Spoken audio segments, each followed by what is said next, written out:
Bienvenidos, bienvenidas. Esto es UMA Divulga Podcast.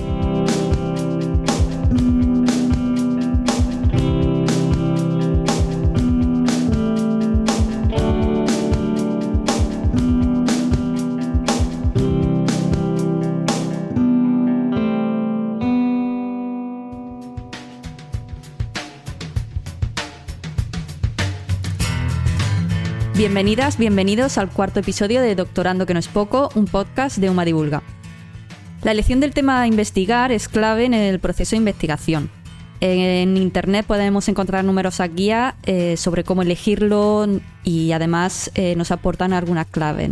Por ejemplo, no es conveniente precipitarse en esta elección, el tema debe ser interesante, que nos dé posibilidad de continuarlo en el tiempo, que esté bien delimitado, que aporte nuevo conocimiento y sobre todo que sea un tema que nos agrade, que nos apasione y nos motive en este proceso de hacer la tesis que nos va a llevar un tiempo. También es importante la manera de abordar este tema y ello dependerá de los objetivos y del diseño de la metodología. En este último punto nos queremos detener en este capítulo. Como hemos repetido en otros episodios, no queremos generalizar, ya que hay muchos matices dependiendo del área de conocimiento en la que estemos realizando el doctorado. No es lo mismo ciencia que un área de humanidades, de sociales, economía, etc. Y tampoco nos gusta es diferenciar, en realidad, entre ciencia y letras, aunque haya estos matices. Dicho esto, en este programa queremos dar una visión general de cómo es hacer una tesis, pero teniendo en cuenta estas diferencias. Queremos hacer una visión general, como comentaba, de áreas donde se utiliza una metodología más experimental frente a otras que sigan otra, valga la redundancia, más cuasi experimental o documental. Para ello nos acompañan 3 personas de distintos campos científicos para ayudarnos a discernir la diferencia y los puntos a tener en cuenta. Tenemos con nosotras a Carmen Cristófol Rodríguez del Departamento de Comunicación Audiovisual y Publicidad de la Universidad de Málaga, a Clelia Martínez Maza del Departamento de Ciencias Históricas de la Universidad de Málaga también, y a Inés Moreno González del Departamento de Biología Celular de la UMA y también vicerrectora adjunta de Investigación y Divulgación. Hemos nombrado algunas de las recomendaciones más frecuentes a la hora de elegir tema de investigación de tesis. Desde vuestra experiencia, ¿qué ha de tener en cuenta un doctorando o una doctoranda a la hora de elegir el tema de investigación? Por ejemplo, empiezo contigo, Clelia. Yo creo que has hecho un buen resumen de todos los aspectos que tiene que tener en cuenta el futuro, la futura persona que se va a doctorar, ¿no? En primer lugar, yo creo que eso es muy importante también, que no es automáticamente una etapa más de la formación académica. Quiero decir que del mismo modo que al terminar un grado, bueno, pues el estudiante se puede plantear completar sus estudios con un máster, ¿no? Pues para tener una formación que le permita acceder al entorno laboral. Bueno, pues al terminar el máster no hay que hacer necesariamente una tesis, hay que tener pleno convencimiento de querer dedicarse a la investigación, porque se trata, como has dicho, de una carrera de fondo, sin resultados inmediatos, y luego esa vocación de la que has hablado, pues no, le dará pues ánimo, le dará impulso suficiente para continuar cuando parece que ya no quedan fuerzas, ¿no? En segundo lugar, y yo creo que por esto mismo ha de buscar, como has comentado, un tema por el que realmente sienta interés, y si le apasiona, pues muchísimo mejor, ¿no? Aunque esto a veces es verdad que llega con el tiempo. Y es importante porque solo así puede superar los momentos de desánimo, ¿no? Y luego, en tercer lugar, también hay que estar preparado para invertir mucho tiempo y mucho esfuerzo, y en ocasiones pues no se logra el objetivo deseado. Es verdad que como investigadoras, bueno, pues siempre queremos que el hallazgo, ¿no?, que suponga, bueno, pues el colofón de todo nuestro trabajo, ¿no?, conseguir un avance en el conocimiento en nuestro campo, pero esto no sucede siempre. Pero cuando desde luego no sucede es cuando no estamos trabajando. O sea, hay que trabajar aunque no parezca que haya luz al final del túnel, ¿no? Y por último, yo creo que también es importante encontrar un contexto adecuado, ¿no?, que proporcione al estudiante pues una infraestructura, el material, pero también es muy importante el ambiente de trabajo, ¿no?, un ambiente de compañerismo que es esencial para sentirse confortado, ¿no?, durante esos años. Es una mezcla de todos estos elementos, a mi parecer. Por ejemplo, Carmen, no sé si quieres añadir algo más.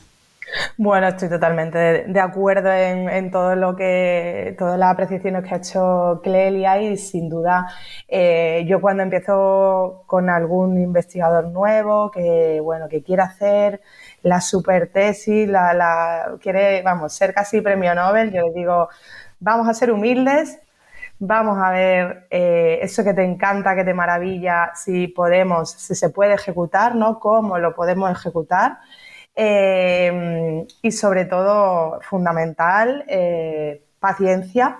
Esto es una maratón que además no termina tampoco con la tesis, ¿no? Todos pensamos que la tesis va a ser el trabajo culmen de nuestra carrera y al final es nuestra primera investigación y es casi la más humilde, ¿no?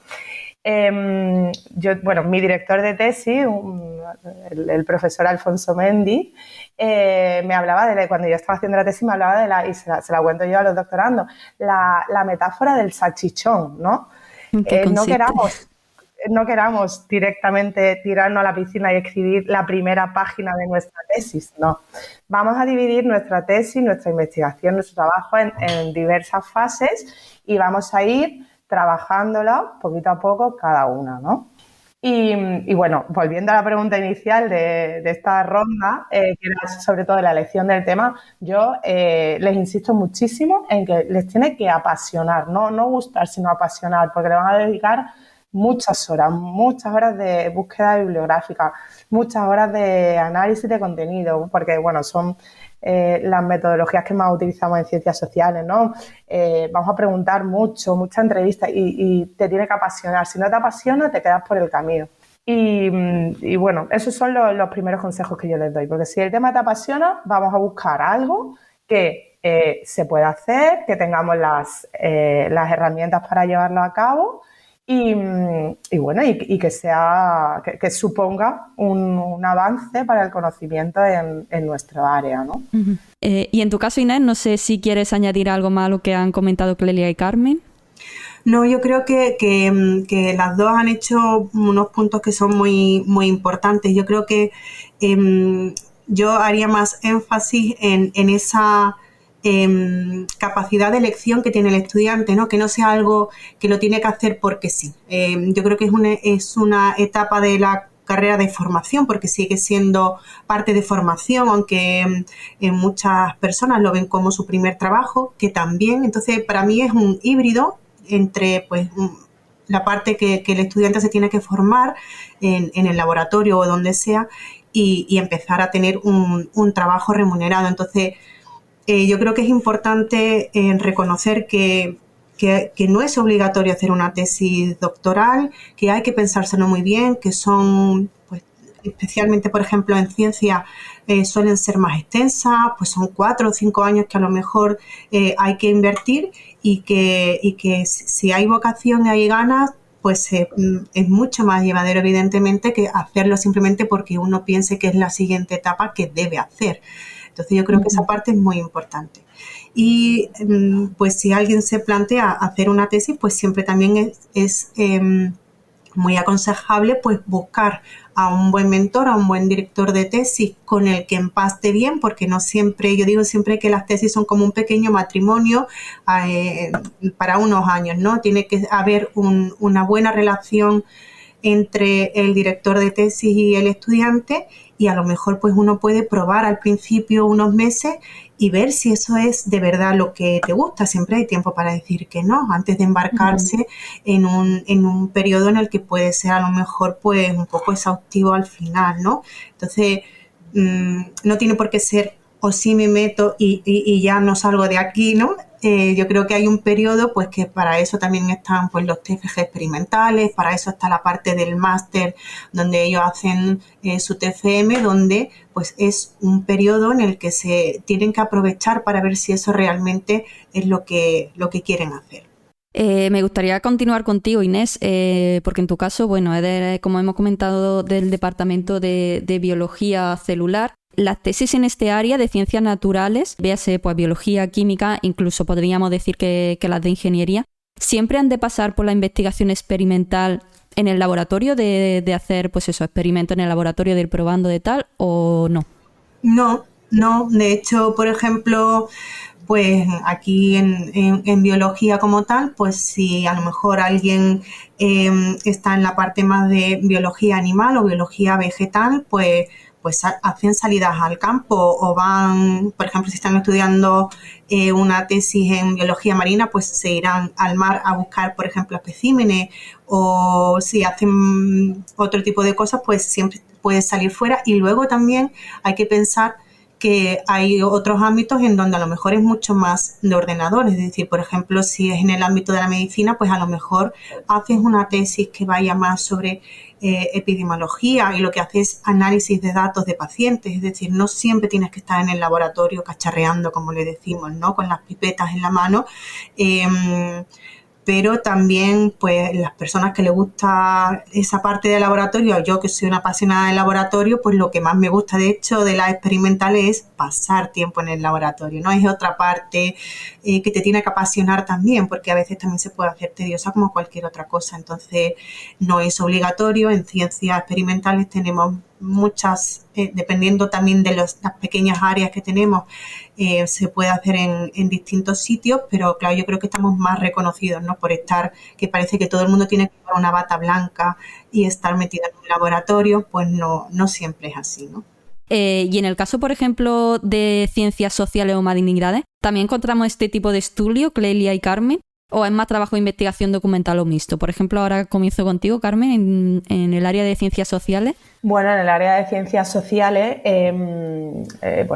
la problemática principal a la hora de hacer estos experimentos es que al ser unas ciencias multidisciplinares y no ser pues ciencias exactas, los experimentos que llevamos a cabo pues tienen una validez o tienen una certidumbre o una fiabilidad relativa, puesto que depende mucho del entorno, pero sí que se hacen experimentos, no en laboratorio evidentemente, pero sí con personas, ¿no? Ahora está súper de moda todo el tema del neuromarketing, se hacen experimentos, se hacen observaciones con los eye trackers, los sensores de la piel, o sea, sí se hacen experimentos.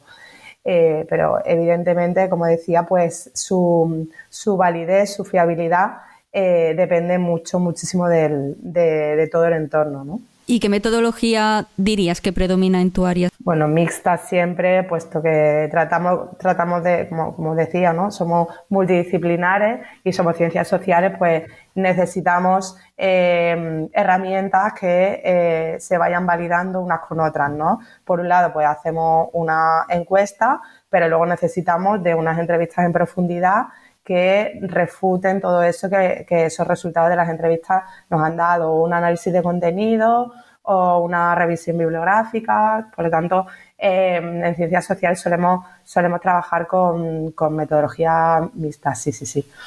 Y en tu caso, Clelia, ¿qué tipo de metodología podríamos encontrar más frecuente, por así decirlo? Pues muy similar a la que ha dicho Carmen, y también aquí es verdad que hay, como comentabas, mucho prejuicio, mucho modelo a priorístico de cómo se efectúa la investigación en humanidades, ¿no? En primer lugar, humanidades pues comprende un buen número de áreas muy diferenciadas, con procedimientos y metodologías muy distintas, pero estamos muy alejados ahora en el siglo XXI de ser ratones de biblioteca, ¿no? Como se nos ve solamente con nuestros libros. Nuestra metodología requiere una formación interdisciplinar, va mucho más allá del estudio puramente bibliográfico, ¿no? Me recordaba pues cuando estaba hablando Inés, por ejemplo, en el caso de la arqueología, ¿no? Donde se requiere pues análisis de polen, de suelo, de metal. Si es análisis de arqueología marina, pues también acudir a recoger muestras a ese entorno. En el caso pues de la numismática, realizar análisis también pues de su composición. Con respecto pues a áreas como la mía, la de historia antigua, pues estamos ahora retomando metodologías, sistemas metodológicos de áreas áreas afines, pero de otros ámbitos de conocimiento, como por ejemplo de ciencias sociales o de antropología, ¿no? Y entonces empleamos análisis estadísticos, contabilidad también, pues para quien realiza pues estudios sobre fiscalidad en el mundo pasado, ¿no? Todo depende del tema de estudio. Y con respecto a la metodología de mi propia área, bueno, yo soy de historia antigua, ¿no? Y me dedico a la historia de las religiones, y aquí es verdad pues que la metodología más tradicional se basa en la lectura de las fuentes literarias, ¿no? De la epigrafía, ¿no? De los epígrafes para reconstruir los movimientos religiosos. Pero en la actualidad sí que estamos asistiendo a una renovación de la metodología por motivos muy evidentes, que son distintos, o sea, que nos hacen ver cuán diferente es a los objetivos o al campo de conocimiento de las ciencias experimentales y también de las ciencias sociales. Nuestras fuentes son las que son. No ha habido ningún descubrimiento de materiales ni ningún hallazgo arqueológico que haya logrado dar un vuelco en la interpretación del pasado. No lo ha habido, ¿no? Entonces, ¿cómo es posible que se puedan proponer nuevas hipótesis, ¿no? ¿Cómo se puede avanzar en el conocimiento si no tenemos nuevos datos? Pues entonces lo que hemos hecho es cambiar el enfoque, ¿no? Se utiliza la metodología de otros campos de estudio que nos permiten reinterpretar esos mismos datos. Pues, por ejemplo, como decía, la metodología de las ciencias sociales, la antropología, la sociología, pero ojo, también utilizamos la geolocalización, el análisis de redes, la reconstrucción 3D. Y una cosa fundamental que también ha permitido una renovación en nuestro campo de estudio es cambiar las preguntas, que esto es fundamental cuando se hace una tesis. ¿Qué tipo de pregunta nos hacemos, no? Y las preguntas que nos hacemos del pasado no son las mismas que se hacían hace pues 25 o 50 años, ¿no? Porque en el presente también hay demandas nuevas, ¿no? Y es aquí en donde, bueno, pues los estudiantes pueden comprobar que se pueden hacer nuevas preguntas y se puede ofrecer una nueva visión de la sociedad. Por ejemplo, hace 50 años era impensable estudiar la pobreza, el medio ambiente, la ciudadanía, las emociones en los movimientos religiosos y, por supuesto, los estudios de género, ¿no? Que han ido renovando la disciplina. Así que, aunque los datos son finitos, ¿no? Los datos son poquísimos, pues sí se puede seguir avanzando en el conocimiento. Claro, al final esto avanza, ¿no? Como tú has dicho, como la misma sociedad avanza, esta metodología o esta forma de hacerse preguntas, de utilizarlo, pues continúa avanzando también. No sé, se me viene a la cabeza, por ejemplo, ahora la inteligencia artificial, que no sé si alguna la estáis ya incorporando o no, pero sé que también hay herramientas que ayudan a la hora de realizar las investigaciones. Volviendo a la experimentación, Inés, en muchos casos se recurren a sujetos en el laboratorio, bien sean personas o animales, que responden bajo condiciones experimentales. En estas situaciones, ¿existe algún tipo de control? Imaginamos que hay que pedir algún tipo de permiso, ¿no? O no sé, o hay algún documento que se firme o que se certifique que no le va a pasar nada, por así decirlo, ¿no? Hay todos los controles que te puedas imaginar, habidos y por haber. Ya sea tanto para trabajar con personas, y esto a lo mejor pues Carmen también sabe en este sentido, como en nuestro caso para trabajar con animales de experimentación. Es verdad que en nuestro campo siempre en biología celular, ¿no? Pues intentamos no experimentar tanto con animales ni evidentemente con personas, sino que intentamos hacerlo todo lo más in vitro posible, pero por ejemplo mi trabajo diario es trabajar con animales de experimentación. Yo trabajo en factores de riesgo de la enfermedad de Alzheimer, pues es muy complicado poder modelar un factor de riesgo en unas células, ¿no? Entonces, sin tenernos que ir a las personas, pues nos quedamos en un ámbito intermedio que es pues los animales de experimentación, que están extremadamente cuidados, eso ya lo puedo decir, y por si había alguien que le pudiera quedar la duda, tenemos muchísimo cuidado con ellos, usamos el menor número de animales que podemos usar, y las condiciones pues son, como digo, buenas para los animales que tenemos, están muy regulados. Las personas cualquier investigador que vaya a manipular un animal, ya sea porque lo cuide en donde viven o porque vaya a realizar cualquier tipo de experimentación, necesita hacer un curso de manipulación de animales y de experimentación de muchas horas y después unas prácticas antes de poder manipularlo. Lo mismo pasa, por ejemplo, si uno quiere pues realizar, por ejemplo, en nuestro caso, que alguna vez hemos estado relacionados con hacer ensayos clínicos en personas por algún medicamento que se haya descubierto y tal, pues esas personas evidentemente también pasan por cursos de tratamiento de datos personales, de historial médico, es decir, está todo extremadamente regulado, son cursos que todo el mundo tiene que tomar y es una parte que nos tomamos muy en serio, ¿no? Sobre todo cuando ya nos acercamos a la parte de pacientes. Nosotros, por ejemplo, en el laboratorio tenemos muestras de pacientes de Alzheimer que analizamos y evidentemente toda la parte de la bioética y de los datos relacionados con esas personas pues no se pueden tratar como cualquier otro dato que podríamos coger pues de una célula, evidentemente. Claro. He tocado un tema que quería preguntarte después, ¿no? Que era el tema de la ética en la investigación con animales, ¿no? Que es también un poco controvertido, pero bueno, ya nos ha explicado un poco de qué manera se controla esto en una investigación y demás. Inés nos ha hablado también de animales, pero por ejemplo, Carmen, tú también que has trabajado, como contaba antes, con personas, el tema de neuromarketing creo que has nombrado y demás, ¿cómo se gestiona en estos casos el tema de la confidencialidad de los datos de esas personas? Imagino que están recogidas, ¿no?, en estos permisos de los que de los que nos ha hablado Inés. Sí, efectivamente, cada participante firma un permiso de la cesión de los datos recogidos y evidentemente de que se va a mantener de manera confidencial la finalidad que tienen, que es la investigación. Y bueno, por ejemplo, en otras universidades con las que trabajo en proyectos de investigación, lo que existe es un comité, ¿no?, que certifica que la investigación que se va a llevar a cabo es éticamente responsable, ¿no? Entonces se emite un certificado y con eso pues el proyecto pues puede ir adelante con más garantía para los participantes, ¿no?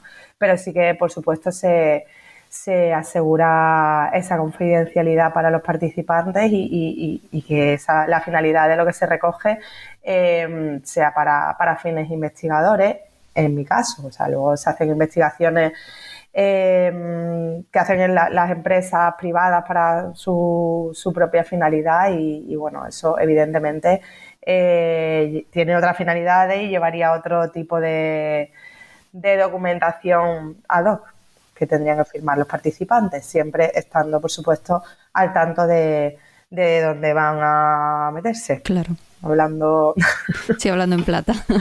Echando un vistazo en la página web de la Universidad de Málaga, que es nuestro caso, ¿no? He visto que también que proporciona algún tipo de documento, ¿no?, para investigadores e investigadoras que realicen este tipo de investigación, valga la redundancia. Yo quería comentar una cosa, sí, claro, al respecto de la ética de la investigación, que es verdad que es fundamental esos aspectos que han comentado las compañeras de la ética, pues en la confidencialidad y en la experimentación, pero el estudiante, la estudiante de doctorado tiene que también tener en cuenta esos principios éticos a la hora de desarrollar su trabajo, es decir, tener unos principios de integridad académica, cuidar mucho, en nuestro caso, por ejemplo, en el ámbito de las humanidades, siempre referenciar las fuentes que han desarrollado esa hipótesis mucho antes que ella misma, es decir, sentirse heredera de una tradición y, por lo tanto, dejar huella en su trabajo de investigación de todos aquellos que han desarrollado ese trabajo antes que que él mismo, ¿no? Y, por supuesto, ni ignorar a quien antes ha desarrollado ese trabajo, ni plagiar hipótesis o líneas de desarrollo de su propia investigación. Yo creo que esto es fundamental para cualquier estudiante de cualquier especialidad. Y, de hecho, yo creo que hay unos protocolos dentro de la escuela de doctorado para que tanto el estudiante de doctorado, ¿no? Como el tutor se hace responsable y el director se hace responsable de que el trabajo entregado cumple con esos principios de integridad académica. Uh-huh. Totalmente, sí, sí. Muy bien puntualizado, Clelia, porque es cierto que al pensar en la ética siempre pensamos en para con terceros, pero al final, o sea, para con terceros me refiero en el caso de que hemos hablado, ¿no? De pues, animales, personas, tal, si participan en el experimento en este caso, pero es cierto que al final existe también esta ética, ¿no? Y con uno mismo también de saber reconocer el trabajo de los demás, y totalmente es fundamental, como bien indicas. Quería comentar al hilo de lo que ha dicho ella, que también, por ejemplo, muchos, por lo menos en mi campo, trabajamos con doble ciego, es decir, muchas veces cuando, me imagino que esto se aplica también a otros ámbitos de conocimiento, cuando uno tiene unos datos, normalmente cuando nosotros los analizamos, intentamos siempre, a medida de lo posible, no saber a qué grupo pertenece. Normalmente lo suele hacer dos personas de forma independiente para comprobar los resultados, es decir, toda esa parte que es, como decía Clelia, de la integridad de la investigación, de que a priori hay que pues determinar qué análisis estadístico voy a emplear. No vale elegirlo después para que te salga estadístico porque tú quieres obtener un resultado positivo pero no te ha salido. Es decir, toda esa parte es lo que nosotros, porque en eso hay, aunque hay algunos cursos que los alumnos pueden tomar, pero esa es la parte de los directores de tesis, en explicarles bien cómo se investiga. Es decir, investigación no es yo tengo una hipótesis de trabajo y sí o sí la tengo que comprobar. Es decir, tú compruebas si es lo que tú pensabas o no.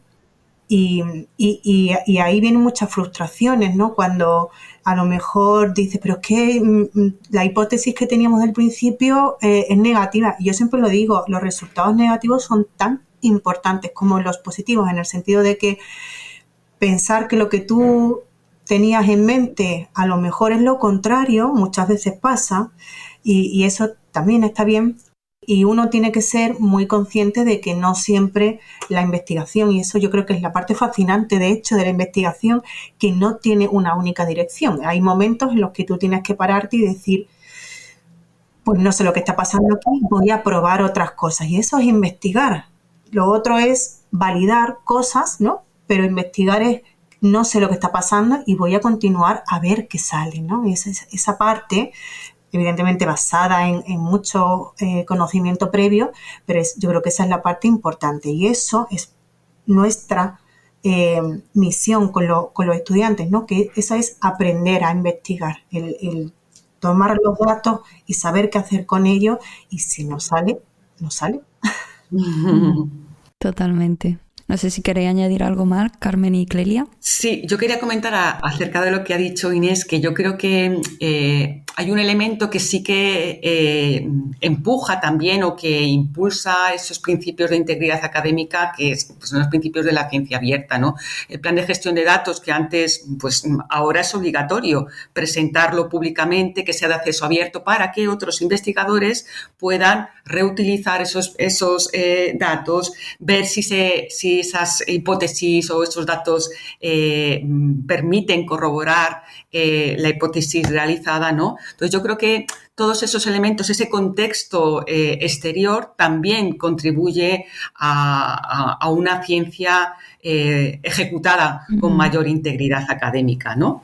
Totalmente. De hecho, lo extraño es, y por eso salen las noticias, cuando no sucede así, ¿no? Cuando vemos que hay alguna experimentación, alguna investigación que ha estado forzada para conseguir los objetivos, pues llama la atención porque no es el principio que se espera de la ciencia, ¿no? Sí, sí. Algo también a lo que lo que comentaba Inés me recuerda un poco al tema de la frustración, ¿no? Que era una de mis siguientes preguntas. El trabajo ¿no? De probar y que no te salga a lo mejor lo que tú quieres es cierto que, como decía Inés, que no tiene por qué siempre ser así, pero esa sensación de frustración de no obtener los resultados esperados y demás, ¿cómo se lidia con eso? Bueno, yo muchas veces lo que le digo a mi estudiante es que cuando se obtiene un resultado no esperado, ¿no? Dentro de la línea que tú estás siguiendo, para mí esa es la parte más emocionante de la investigación. En nuestro caso sí es verdad que hay momentos donde descubrimos cosas nuevas, ¿no? Que era un poco al contrario que decía Clelia, que ya los datos ya están ahí. Nosotros sí podemos en ese sentido, ¿no? Decir, a lo mejor está pasando algo que nadie más se esperaba, ¿no? Algo que, y no sabemos por qué. Nosotros hace una hora hablaba con mi estudiante de doctorado y me decía, Inés, sale justo lo contrario que habíamos previsto. Bueno, pues que a lo mejor está pasando algo que no sabemos, ¿no? Y para mí esa es la parte emocionante de la investigación. Vamos a ver qué está pasando. Esto tiene que significar algo. ¿Cuál es el significado biológico que puede tener lo que está ocurriendo? O la parte que decía también anteriormente de es que me han salido los resultados negativos, ¿qué hago con esto, no? Yo puedo entender que llega un momento de frustración en que el estudiante dice, es que llevo 3 años trabajando en esto, el tiempo que sea, y parece que no avanzo, y parece que el resultado no sale. Por eso muchas veces decimos que las tesis doctorales son un poco, pues, carreras de fondo, ¿no? Al final salen, la mayoría de los casos salen, y salen cosas maravillosas en las tesis que hacemos aquí en la Universidad de Málaga. Hay que aguantar un poco, hay que tener esa pasión, esa vocación para que al final todo merezca la pena, y al final salen bien. Es cuestión de verlo un poquito más en el futuro, a la distancia, y no querer tener el resultado hoy, porque hoy pues no han salido bien las cosas, se tienen que volver a repetir y ya está, ¿no? Pero hay que pensar un poquito más a la larga y normalmente termina todo con un buen resultado en general, ¿no? Yo creo que simplemente tener esperanza de que el trabajo bien hecho al final tiene buenos resultados. Claro, y paciencia, imagino. Carmen, en el caso de las ciencias sociales también puede llegar a ser un poco desesperante esa búsqueda o acopio de datos, ¿no? Imagino. Sí, hay muchas veces que cuando queremos investigar, sobre todo cuando queremos buscar fuentes pasadas, ¿no? Se hace complicado encontrar las fuentes en papel, ¿no? Directamente, sobre todo en temas, la hemerografía, ¿no? Todos los periódicos antiguos, las revistas antiguas, son difíciles muchas veces de localizar físicamente para poder contrastar, ¿no? y ver si lo que dicen las otras fuentes pues es realmente cierto, ¿no? Sí que se complica muchas veces esa búsqueda. Claro. Uh-huh. Sí, ahí quizás Clelia también pueda añadir algo Clelia, más, ¿no? Sí, creo que tiene bastante más. Sí, bueno, porque muchas veces es que no hay suficientes datos, ¿no? O los datos que se tienen no permiten confirmar la hipótesis de partida, porque nosotros también partimos con esos datos pues para lograr reconstruir una realidad con una hipótesis, ¿no? E incluso, como decía un poco Inés, hay veces que la investigación de esos datos nos lleva hacia otra deriva. Lo que no hay que hacer es, si tenemos una hipótesis de partida, domar los datos, ¿no? Y forzarlos para que cumplan con el objetivo que nosotros pretendíamos desde el inicio, ¿no? Lo que hay que hacer es que si no funciona, pues, y esto es lo desesperante, ¿no? Ver que chirría, ¿no? Pues hay que buscar nuevas hipótesis de interpretación y, sobre todo, lo que procuramos es encontrar la mejor reconstrucción posible, que es la más sencilla y la que permite que un mayor número de datos cobren sentido entre sí, ¿no? Y que luego tengan coherencia con el contexto general. No se puede estudiar un fenómeno histórico micro sin tener tampoco en cuenta lo macro, ¿no? Y esto, para el estudiante, sobre todo, es muy frustrante, por lo que comentaban mis compañeras, porque son muchas horas de trabajo y a lo mejor uno trabaja 100 y solo obtiene como resultado un 10%, ¿no? Pero esa semilla le va a permitir abrir un nuevo camino de investigación e ir dotándolo de nuevos datos que permiten corroborar la nueva propuesta.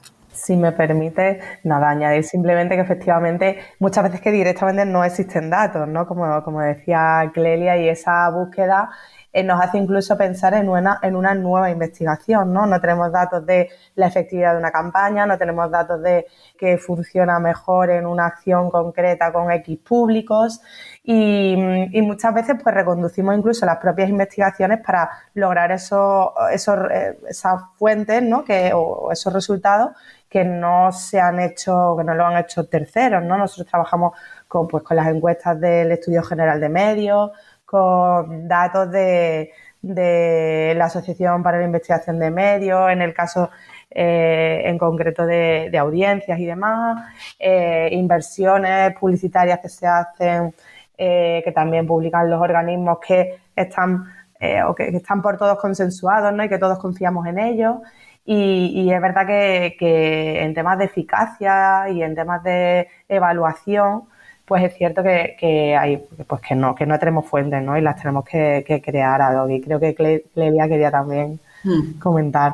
Sí, para redundar un poco lo que comentaba Carmen, que me ha recordado cuando hablaba de la ausencia de datos, y un poco lo que decía también Inés, que muchas veces si nosotros tenemos una hipótesis de partida y no tenemos datos, la ausencia de datos también es interesante, porque nos permite, hay que estudiar por qué no los hay, ¿no? Cuando se suponía que debería haberlos en un determinado contexto para estudiar un fenómeno, que no haya datos, no solamente fruto del azar, de que no se haya recogido documentación, es que puede también reflejar una realidad que es susceptible de ser analizada e investigada, ¿no? O sea, que muchas veces el no dato es tan interesante como la abundancia de aporte documental, ¿no? Qué interesante todo lo que habéis comentado. A mí esto me recuerda un poco que quizás un doctorando o doctoranda que de repente se encuentre con eso, con ausencia de datos o que no pueda, o esté en un momento de frustración, lo vea como un problema. ¿Qué problemas diríais que son los más frecuentes en vuestro campo con los que puede toparse eso, una persona que esté haciendo su tesis?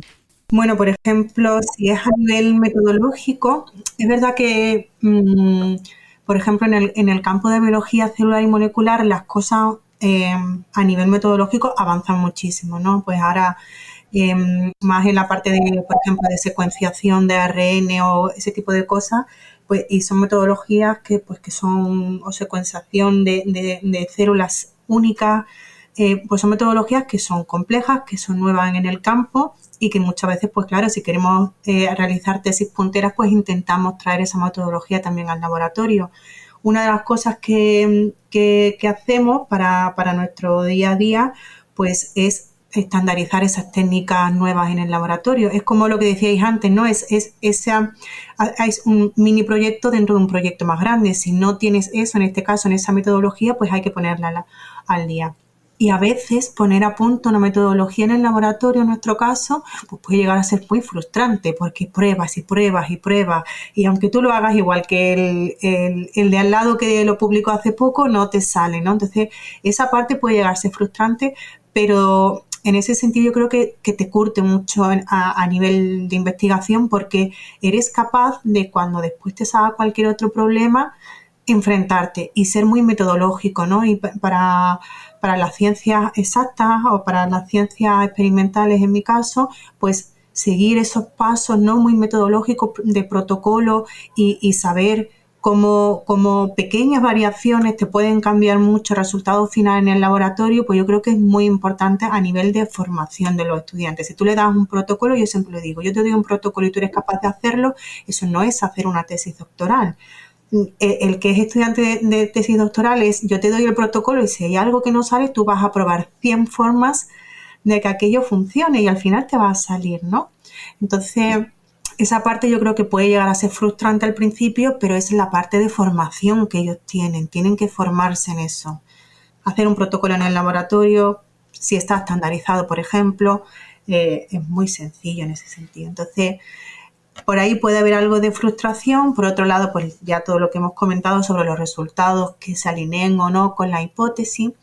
Y luego yo creo que la otra parte está en la duración de la tesis doctoral, ¿no?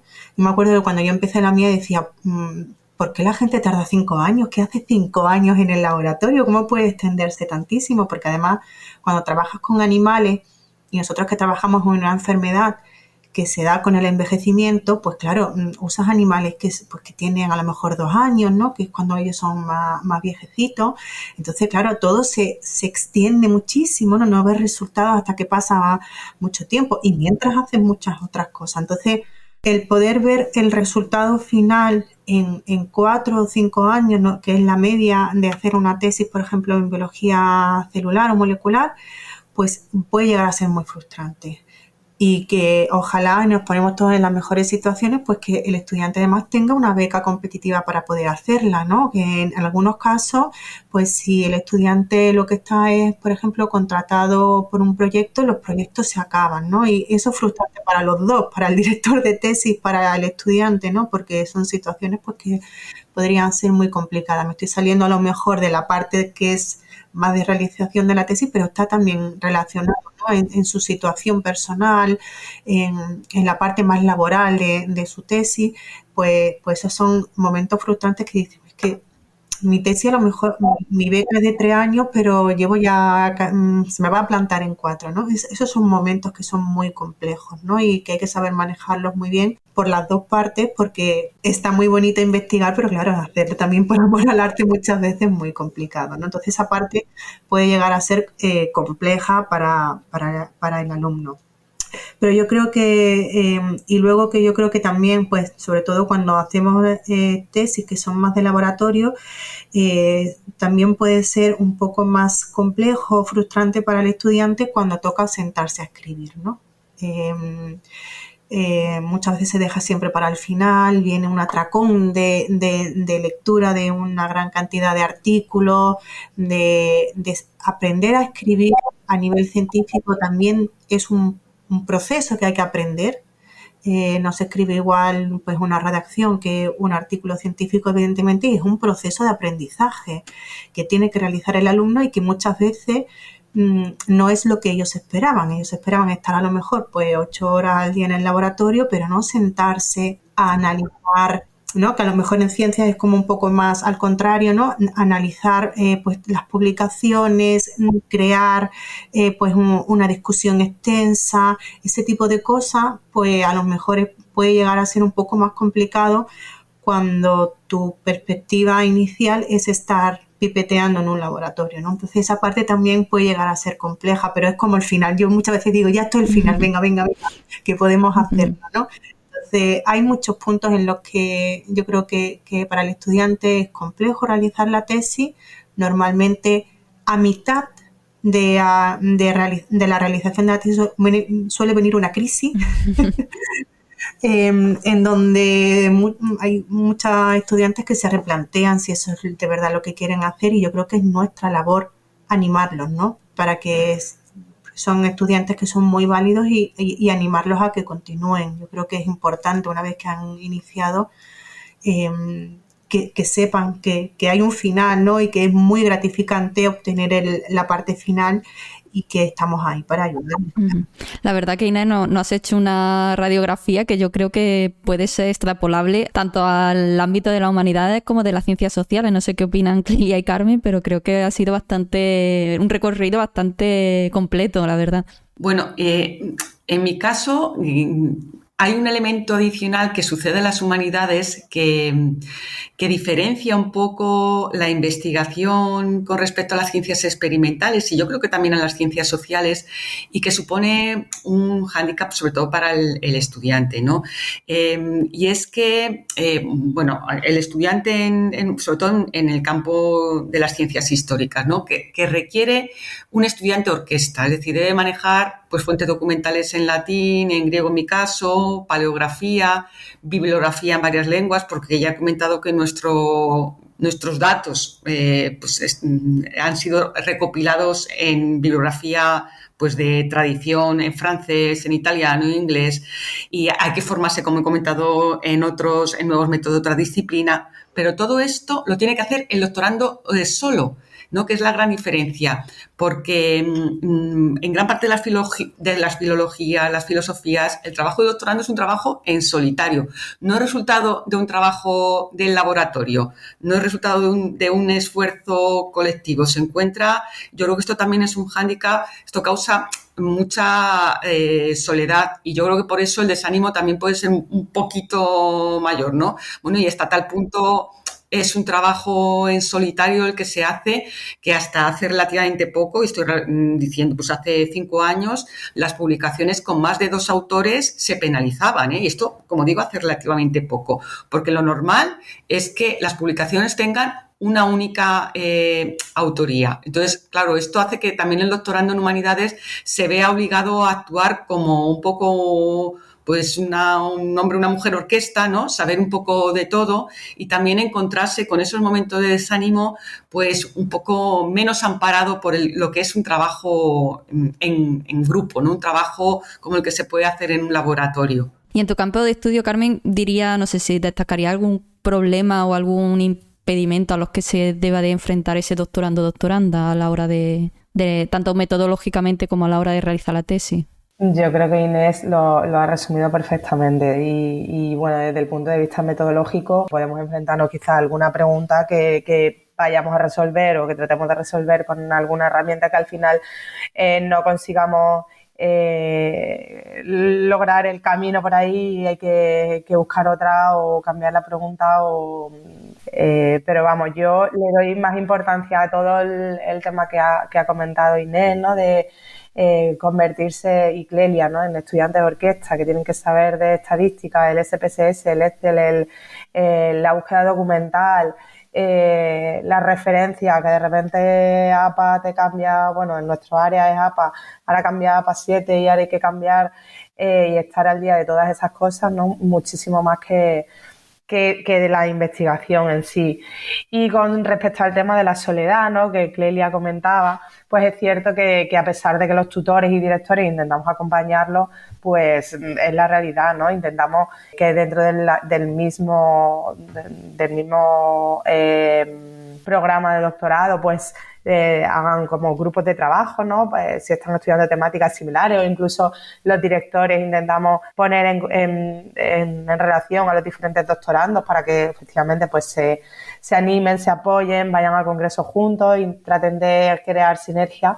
Pero sí, esa soledad delante del ordenador, de ponerte a hacer, como decía Inés, ¿no? Una discusión de algo que has estado trabajando es realmente pues frustrante, ¿no? Y quizás en nuestra área de ciencias sociales y humanidades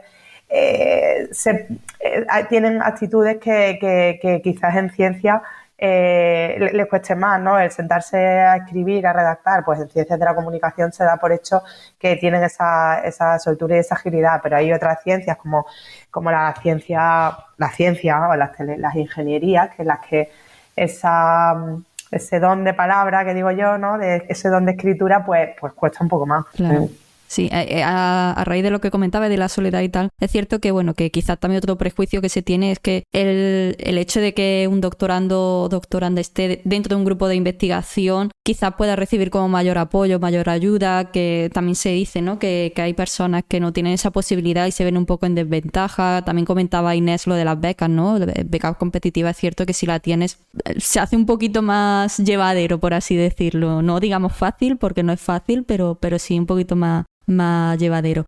Para cerrar ya el capítulo, es cierto que bueno, habéis dado ya muchos consejos, muchas claves, habéis hablado cada una de vuestra experiencia también, tanto como apoyo a doctorandos y doctorandas como vuestra misma experiencia como investigadoras. Pero para terminar, ¿qué consejo daríais a la hora, no sé, tanto de plantear un tema, bueno, de esto hablábamos al principio del capítulo, pero bueno, el diseño de la metodología, el proceso de la tesis? Si tuvierais que decir algo, ¿qué le diríais a vuestro doctorando o doctoranda? Bueno, mi principal consejo, bueno, tengo 2 consejos. El primero, la paciencia, y el segundo, la pasión, ¿no? Creo que son dos claves fundamentales. Todo lo demás tiene solución, pero si perdemos la paciencia y perdemos las ganas, nos quedamos por el camino. Así que, en resumen, eso es lo